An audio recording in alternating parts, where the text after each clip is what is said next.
কোয়েল এবং নীলুর চক্রান্তের হাত থেকে রাইকে বাঁচাতে গিয়ে এবার নিজেদের জীবনকে বিপন্ন করে ফেললো স্রোত সার্থককে। এবং ধরা ভিডিওতে লাইক দিয়ে দেখতে থাকুন। সার্থকের বাবা স্রোত সার্থককে অ্যালার্ট করে দেওয়ার জন্য বলতে থাকে যে দেখ, যে লড়াইয়ে তোরা নেমেছিস সেই লড়াইটা জেতার জন্য তোদেরকে যথেষ্ট পরিমাণে কিন্তু অনেক কিছু ঝড়ঝাপটা সামলাতে হবে, কারণ যার বিরুদ্ধে তোরা লড়াইটা করছিস তোরাই ভুলে গেলে কিন্তু চলবে না যে সে একজন দাগি আসামি। সে কিন্তু অনেক দিন যাবতই একের পর এক অন্যায় করে যাচ্ছে, কিন্তু কোনো মতেই তার শাস্তি হচ্ছে না বিধায় কিন্তু সে আরও বেশি এখন এই কাজে এক্সপার্ট হয়ে গিয়েছে। তাই ওকে এই এক্সপার্ট কাজে দমিয়ে দেওয়াটা এতটা সহজ হবে না। ওদিকে এই কথা বলা মাত্র সার্থক বলতে থাকে যে যতই হামলাকারী আমাদের উপরে হামলা করার চেষ্টা করুক না কেন, আমাদেরকে দমিয়ে রাখার চেষ্টা করুক না কেন বাবা, কিন্তু এত সহজে আমরাও দমে যাব না, কারণ আমরা রায় দিদিভাইকে আমাদের জীবন দিয়ে হলেও বাঁচাবো এই চক্রান্তের হাত থেকে। ওদিকে এই কথা বলা মাত্র রায়কে বাঁচানোর জন্য স্রোত সার্থক যখন অনির্বাণের অফিসে গিয়ে অনির্বাণকে নীলু এবং কোয়েলের এই চক্রান্তের বিষয়টা জানায় সম্পূর্ণরূপে, ঠিক সেই সময় অনির্বাণ বলতে থাকে যে এই জিনিসটাই আমি বারবার করে সন্দেহ করছিলাম, কিন্তু কোনো মতে আমি কোনো স্কোপ খুঁজে পাচ্ছিলাম না, যার ফলে কিনা আমি আমার এই সন্দেহটাকে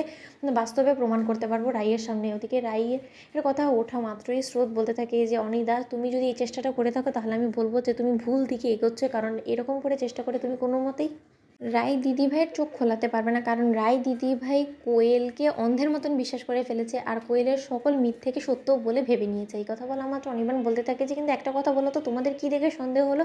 ওদিকে এই কথা বলা মাত্র স্রোত সার্থক বলতে থাকে যে কোয়েল ক্রমাগতভাবে ক্যান্সারে আক্রান্ত হওয়ার মিথ্যে অভিনয় করে যে মেডিসিনগুলো খেয়ে যাচ্ছে সেই মেডিসিনগুলো সম্পূর্ণরূপে ভাইটামিনস ছাড়া কোনো কিছুই না, সেটা আমরা সেদিনই দেখতে পেয়েছি। আর তখন থেকে আমাদের সন্দেহটা শুরু হয়েছে, কিন্তু তার সত্ত্বেও রায় দিদিভাইকে আমরা যখন এই গোটা বিষয়টা তুলে ধরেছি রায় দিদিভাইয়ের সামনে, রায় দিদিভাই সম্পূর্ণরূপে এই গোটা বিষয়টাকে এড়িয়ে যাওয়ার চেষ্টা করেছে আর আমাদেরকেই উল্টো এই বিষয়টা নিয়ে ঘাটাঘাটি করতে না বলেছে। তাহলে নিশ্চয়ই বুঝতে পারছো অনি দাদাভাই, তোমাকে এবার আমাদেরকে সকল তথ্য প্রমাণ দিয়ে হেল্প করতে হবে আর তার জন্য আমাদেরকে একজোট হয়ে কাজ করতে হবে। তুমি নিশ্চয়ই চাও যে রায় দিদিভাই কোনো রকম কোনো অন্যায়ের শিকার যাতে না হয়। তখন অনির্বাণ বলতে থাকে যে যাবতীয় যা কিছুর প্রয়োজন পড়বে সেই সব কিছু দিয়ে হলো আমি আমার রায়কে বিপদের হাত থেকে রক্ষা করব।